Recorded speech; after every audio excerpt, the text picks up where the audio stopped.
2024, em julho do ano passado, uma pesquisa feita sobre inteligência artificial na educação superior foi conduzida pela Associação Brasileira de Mantenedoras de Ensino Superior, em parceria com o Instituto EducaInsights. Nessa pesquisa, eles entrevistaram 300 universitários que tinham entrado no ensino superior entre o final de 2023 e o começo de 2024, naquela virada de ano. Então, eles estão no meio do ano passado, entrevistando quem estava provavelmente terminando o primeiro semestre ou até o primeiro ano de curso. Esses universitários, eles foram entrevistados nas 5 regiões do país e eles tinham entre 17 e 50 anos de idade. 71% deles diziam que já usavam ferramentas de inteligência artificial para estudar. A grande maioria já estava conectada com a inteligência artificial. Nesses 71%, eles perguntaram com que frequência eles usavam. 29% dizia que usava diariamente e 42% falou que usava semanalmente. Ou seja, 300 universitários, uma ampla maioria, entrou para o ensino superior já usando inteligência artificial. Se ele já entrou usando inteligência artificial, a habilidade dele com interação com telas é muito alta. E isso vai trazer para a gente um dado importante. Os jovens que entram para o ensino superior a partir de 2024, ou seja, um ano depois do início do ChatGPT, vamos lembrar que o ChatGPT praticamente começou em 2023, embora ele tenha sido lançado lá no final de novembro de 2022, a gente começa realmente a ter ChatGPT e 4, 5 meses depois outras inteligências artificiais e hoje muitas inteligências artificiais, tá? Mas a partir de 2024, a gente tem uma geração que no terceiro ano do ensino médio já usava inteligência artificial. Nessa parcela da população estudantil, foi detectado um traço nos subsunsores definido como intimidade artificial. E aqui eu vou fazer uma pausa e vou chamar você para olhar para mim e falar assim: Denise, que raio é subsunsor? Quando a gente trabalha com adultos, a gente tem algumas linhas que a gente segue porque o adulto aprende diferente da criança e do adolescente. É por isso que lá chama pedagogia, aqui chama andragogia. Então, se nós estamos trabalhando no ensino superior, a gente está lidando com aprendizagem de adultos. E uma das principais teorias de aprendizagem em adultos é a teoria da aprendizagem significativa. A aprendizagem significativa parte do princípio que todo adulto já tem um arcabouço de uma configuração de construção de pensamento que ele traz. Então, é aí que mora aquele fato de você usar como estratégia didática o que você sabe sobre esse assunto, o que você já ouviu falar, o que você estudou na disciplina anterior. Todo mundo já passou por isso, né? Tá começando o semestre. E aí, o que você viu naquela disciplina que preparou você para cá? Isso é subsunsor. O subsunsor é o conhecimento pregresso, que você ativa no estudante para, a partir daí, você continuar e construir com ele pontes, que a gente vai chamar, vai ter um outro nome depois, mas pontes para aprendizagem nova. Então, os subsunsores, hoje, o meu subsunsor é tudo que eu sei até o dia de hoje. A partir do momento que eu assisti essa aula, ou que eu assisti uma gravação de uma outra aula, de uma palestra, eu estou mudando. Os subsunsores, eles mudam o tempo todo. E uma das coisas que foi detectada nessa nova geração é que os subsunsores deles trazem um traço chamado intimidade artificial. Ninguém nunca ouviu falar de intimidade artificial. E se você também nunca ouviu falar de subsunsores, tem um QR Code aí que você vai lá para a Wikipedia e você tem alguns links para você meio que se situar nesse assunto. Já sobre a intimidade artificial, ano passado, esse QR Code também na tela, deixa até ficar pequenininha para o QR Code ficar maior. Tem esse QR Code, ano passado, deixei até a data para vocês verem. Março do ano passado, eu e a professora Rafaela Barreto que é a nossa líder do grupo de pesquisa Inteligência Artificial para Docentes, nós fizemos uma live no YouTube, e está publicado, você pode assistir, onde a gente discutiu a era da dopamina barata, a era da telinha. Por que o jovem ficava colado ali na telinha? Vamos lembrar que a pesquisa que eu estou falando aconteceu em julho e que a nossa live a gente fez em março. Então, até aquele momento, o que a gente tinha eram informações sobre neurociências da aprendizagem e como os algoritmos e as telas, de maneira geral, celular, notebook, redes sociais, mídias, assim, como isso estava interferindo nos neuroprocessos de aprendizagem, principalmente no comportamento.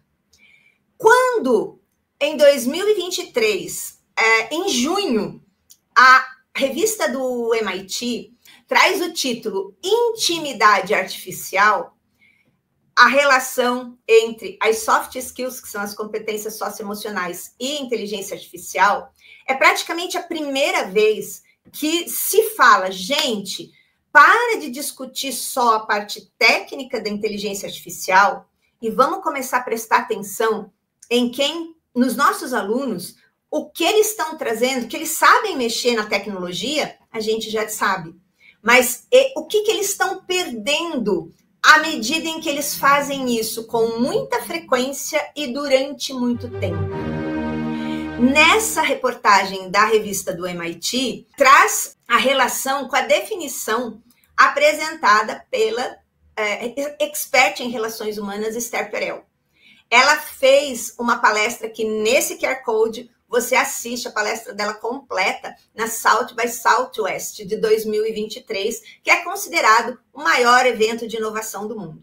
E lá ela destaca que os jovens eles vêm desenvolvendo intimidade artificial, que é o fato da geração inteira estar trocando relações humanas por tecnologias. Oh, não! E que sobre esse assunto especificamente é urgente resgatar conexões humanas, trabalhando o fortalecimento na educação das habilidades socioemocionais.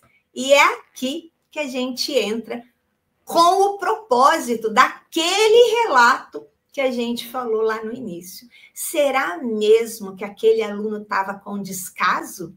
Ou será que aquele comportamento dele era um sinal de intimidade artificial?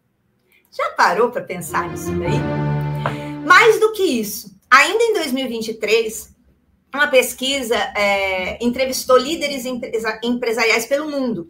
Então, em 2023, o impacto da inteligência artificial ainda estava sendo discutido.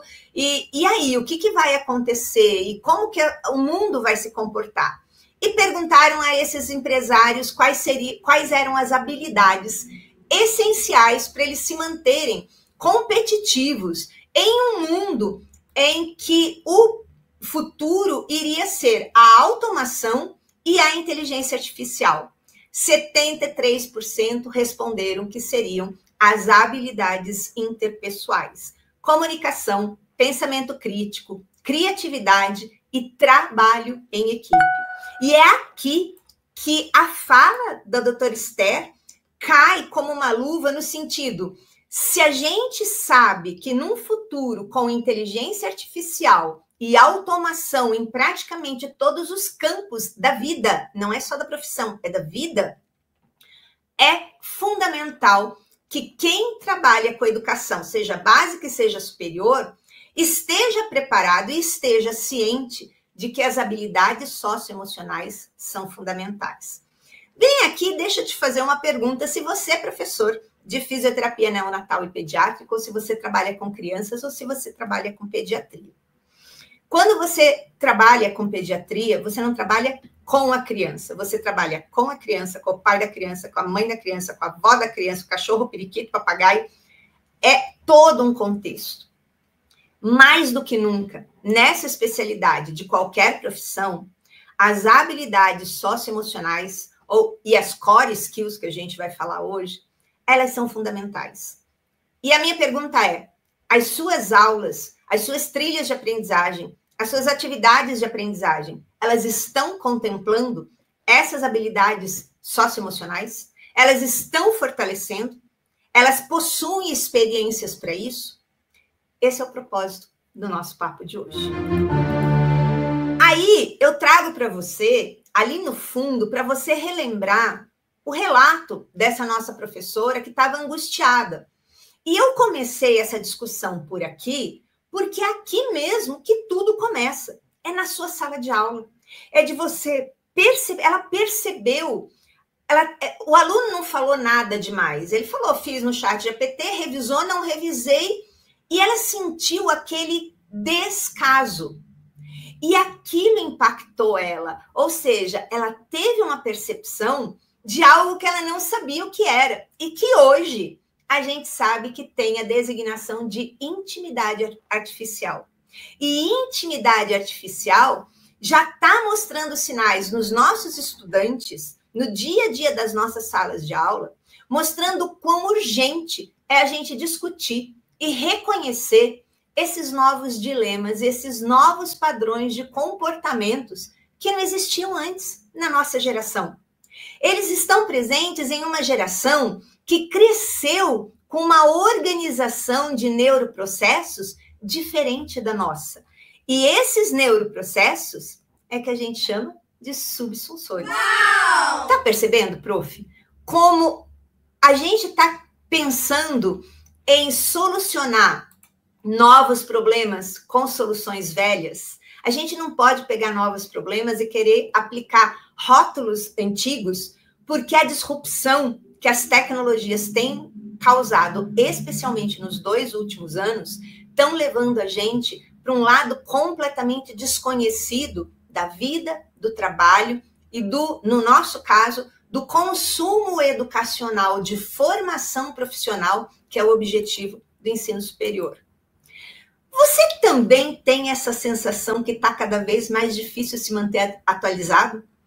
Que para você manter atualizado esse seu desempenho docente, você precisa, de repente, metodologias ativas, ágeis, imersivas, e aí as estratégias, e aí a tecnologia que entra, e aí o aluno que está desligado e a gente precisa engajar o aluno, e aí o aluno precisa ser protagonista, e aí vem inteligência artificial e a instituição chama você e fala, olha, nós temos que integrar inteligência artificial, e aí a gente fica sabendo que já tem comissão no Ministério da Educação, lá no INEP, preparando um novo instrumento de avaliação. Ano passado, as licenciaturas passaram por uma modificação extensa, intensa e altamente discutida para quem está no mundo educacional. Note que isso tudo muda numa velocidade muito rápida. Oh, não! E você também está sentindo dificuldade de se manter atualizado perante isso tudo? Oh, yeah! É porque está na hora da gente deixar de olhar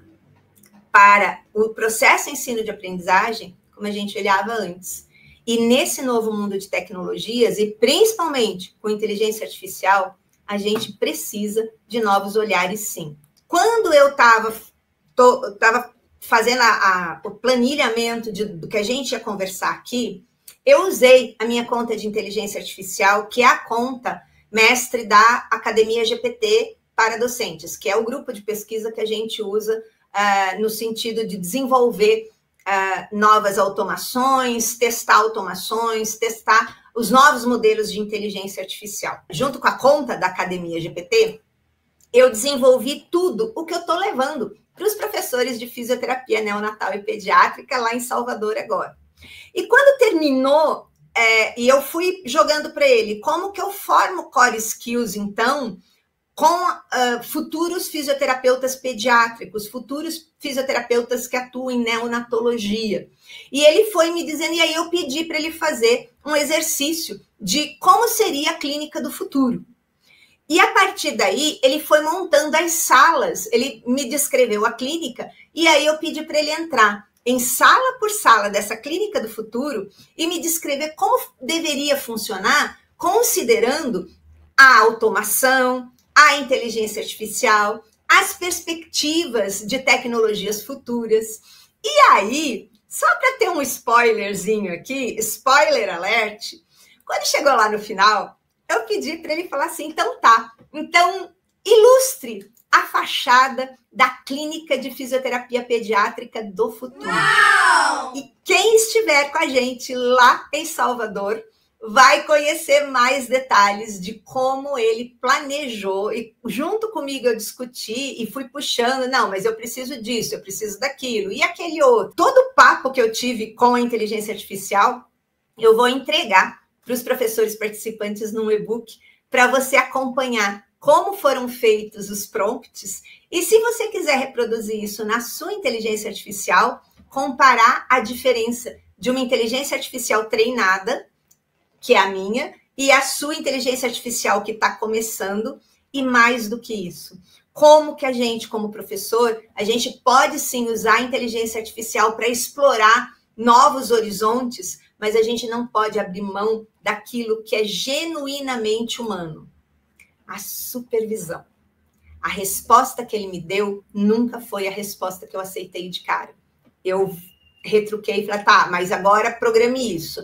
Ah, muito legal. E como fica aquilo? E puxa daquele outro. Então, esse diálogo, essa comunicação e essa visão é o que eu quero mostrar para você, que a partir de agora, as core skills, elas são importantes porque elas vão fortalecer no estudante o seu papel genuinamente humano. Então tá aí, para quem estiver lá, tem mais ilustrações como essa daí no material lá de Salvador.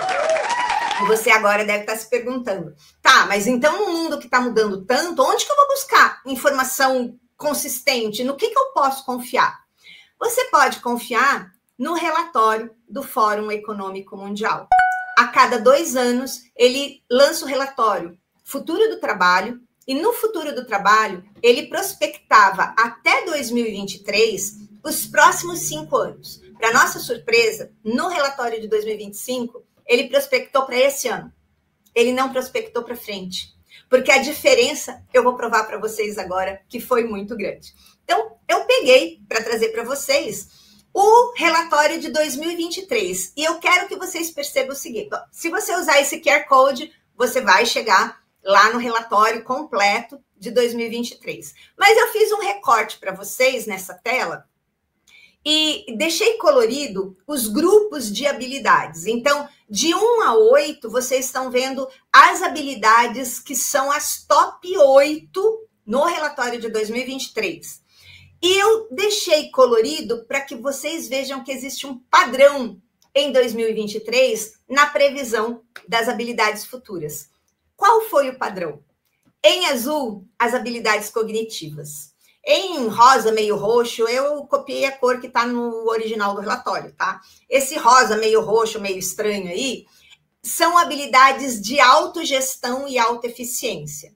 E em vermelho, uma única habilidade de trabalho em equipe. Guarda essa informação, que essa informação é muito importante.